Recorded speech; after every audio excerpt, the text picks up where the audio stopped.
46 minutes, so. Am I good? Mm-hmm. Okay. The apocalypse is nigh. While researching my original topic, which was nanotechnology, I came across an interesting term.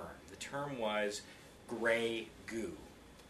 Now, even more interesting than the term is what it describes. It describes an apocalyptic scenario where self-replicating biovirus nanorobots destroy all life on the planet.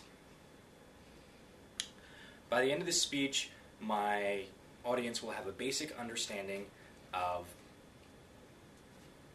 nanotech and the process and likelihood of this type of scenario taking place. In 1959, Richard Feynman, physicist, described what's considered the first theoretical concept of nanotechnology. He described taking the smallest tool set available to man and using that tool set to create an even smaller tool set. And then using that smaller tool set to create a smaller tool set, and so on, until you had a small enough tool set with which you could manipulate molecules and atoms. Now, this is before the term nanotechnology even came into play.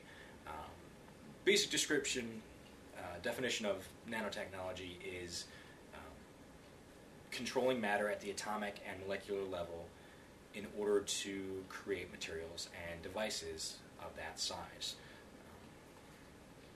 Nanorobots are, while not physically possible yet, there's a lot of research leading towards the development of such devices. Nanorobots, in order to qualify for that name, need to be at least 100 nanometers in size or less. Now, that's about the size of a single HIV virus. One of the conceptualized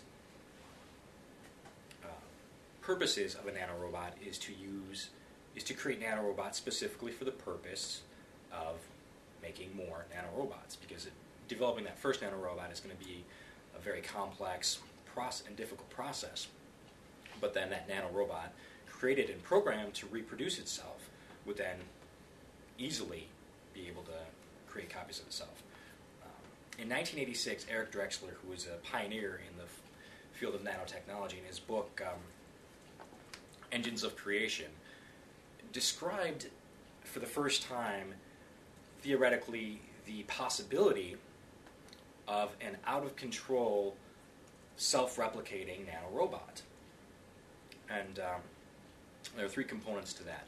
One, carbon is the most functional material for creating materials at this size, at the size of the nanoscale. So these conceptualized nanorobots would be built out of carbon. And you take one rogue, self-replicating nanorobot without any kind of limiting factors or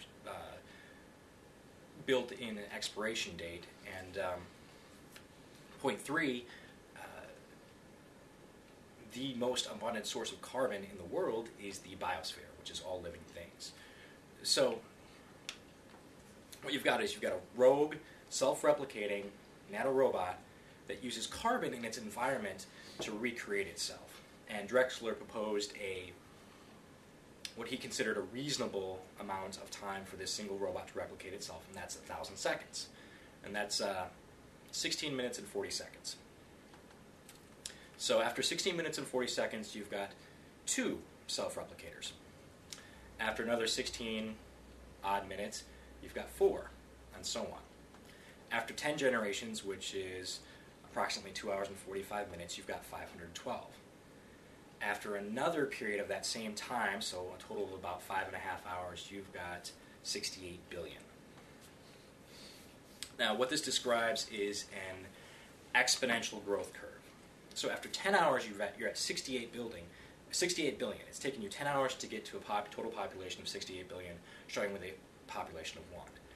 The thing to consider is that 1,000 seconds after 10 hours, you've got another 68 billion. It doubles every 1,000 seconds.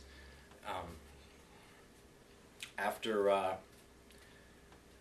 just under a day, these minuscule, microscopic, molecular-sized robots would weigh close to a ton. After just under 2 days, with an unlimited, infinite supply of carbon, they would outweigh the Earth. Now, obviously, that's not going to happen because there's not enough carbon on the Earth for you to reproduce the weight of the Earth itself. So that's a pretty scary concept. How depressing is that for the Earth to end by being destroyed by simple little nanorobots which are just doing what they're programmed to do, which is recreate themselves. No alien invasion from outer space, no zombie apocalypse, just essentially being picked apart piece by piece by these tiny little microscopic pieces of dust. Now, two things to consider here are the if these things actually exist and mitigating factors. Quoting Robert A. Friedis Jr. of the Lifeboat Foundation Scientific Advisory Board, biovorous nanorobots capable of comprehensive ecophagy, that's the word for where they eat all life, will not be easy to build, and their design will require exquisite attention to numerous complex scientific specifications and operational challenges. Such biovores can emerge only after a lengthy period of purposeful, focused effort or as a result of deliberate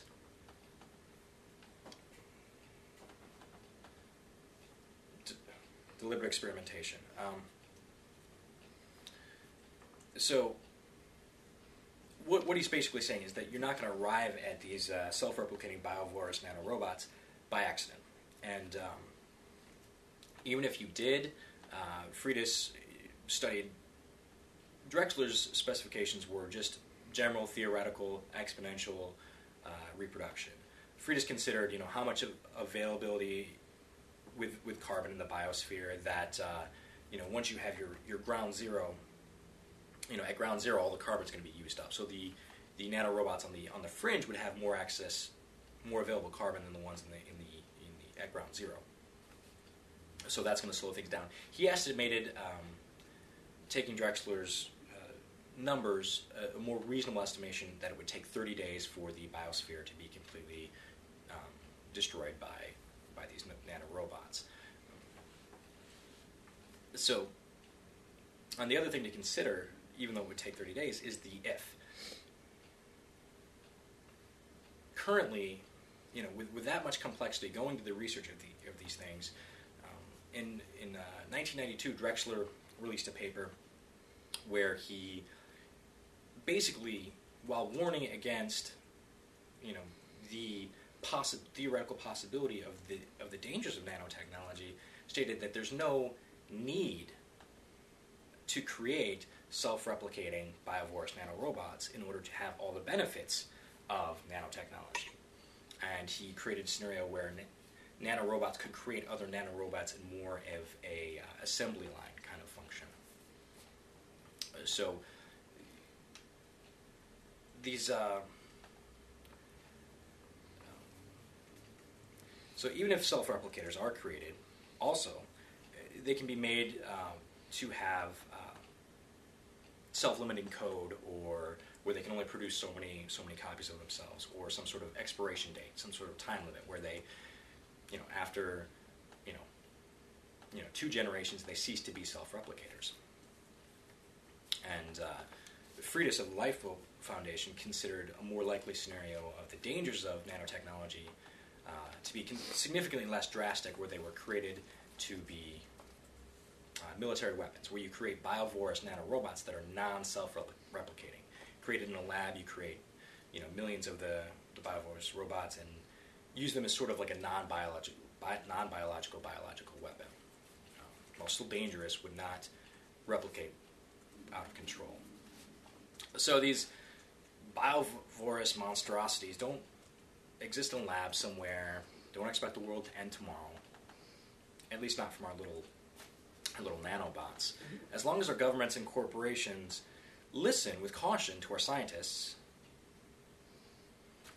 and sufficient regulation is in place, we can go forth boldly into the nano world without fear that self-replicating biovorous nanobot assemblers will end it all.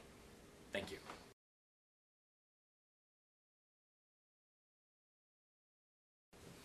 And here's my audience.